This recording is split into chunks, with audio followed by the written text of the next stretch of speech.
అన్నమయ్య జిల్లా Rajampet parliament MP Peddireddy Venkata Mithun Reddy Nara Lokesh పై విమర్శనాస్త్రాలు సంధించారు. తంబలపల్లెకు చర్చకు వస్తానని చెప్పి పారిపోయావని ప్రశ్నించారు. ఎన్నికల కోడ్ అడ్డు పెట్టుకొని ఇక్కడి నుంచి తప్పించుకున్నావని విమర్శించారు. రాజకీయ లబ్ధి కోసమే సవాలను విసిరి తానున్న చోటుకు రాకుండా పోయావని లోకేష్ ను ఉద్దేశించి వ్యాఖ్యానించారు. తాము ఇప్పటికే చెప్పిన మాట ఇచ్చిన హామీలకు కట్టుబడి ఉన్నట్లు చెప్పారు. ఉన్నాము కూడా.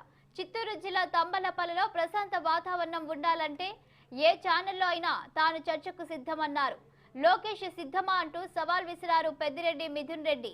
జగన్మోహన్ రెడ్డి సీఎం అయిన తర్వాత అనేక అభివృద్ధి కార్యక్రమాలు చేపట్టినట్లు గుర్తు చేశారు.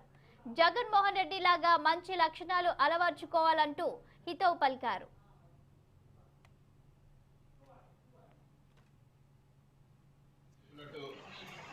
ఈరోజు చర్చకు సిద్ధమని చెప్పి ఈరోజు నేను తంబలపల్లి హెడ్ క్వార్టర్కి రావడం జరిగింది. కేసులు అంటే నాకు భయం లేదు, నేను స్టేజ్ తెచ్చుకోననే వ్యక్తి ఈరోజు చర్చకు రాలేదు.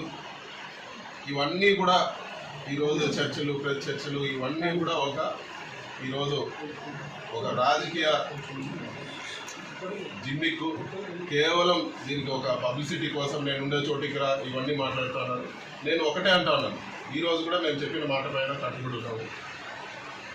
అభివృద్ధిలో జగన్మోహన్ రెడ్డి గారు ముఖ్యమంత్రి అయ్యాక ఈరోజు చిత్తూరు జిల్లాలో అనేక ప్రాజెక్ట్స్ టేకప్ చేసినారు. ఈ 4 సంవత్సరాల్లో తంబలపల్లి కానీ, మదనపల్లి కానీ, పుంగునూరు కానీ, పీలేరు కానీ, మీకు ఇంకా కూడా పొలంనేరు కుప్పానికి కూడా నీళ్ళు ఇచ్చేది అన్ని కార్యక్రమాలు కూడా ఎంతో ఇబ్బందులు ఉన్న 2 సంవత్సరాలు కరోనాలో మొత్తం రెవెన్యూస్ పోయినా, సమయం పోయినా, లాక్డౌన్ జరిగినా కూడా ఈరోజు అన్నిటికీ జీవోలు ఇచ్చి అన్ని పనులు కూడా జగన్మోహన్ రెడ్డి గారు మొదలు పెట్టించారు.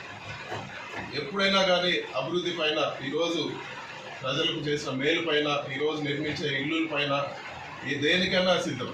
ఈరోజు ఇండస్ట్రీస్ తెచ్చినా అంటా ఉన్నారు. హెరిటేజ్ డైరీ కోసమే ప్రభుత్వ డైరీని మూయించింది నిజం కాదా? షుగర్ ఫ్యాక్టరీ పరిస్థితి ఏమిటి? ఇవన్నీ కూడా తెలుగుదేశం హయాంలోనే మూతపడినాయి.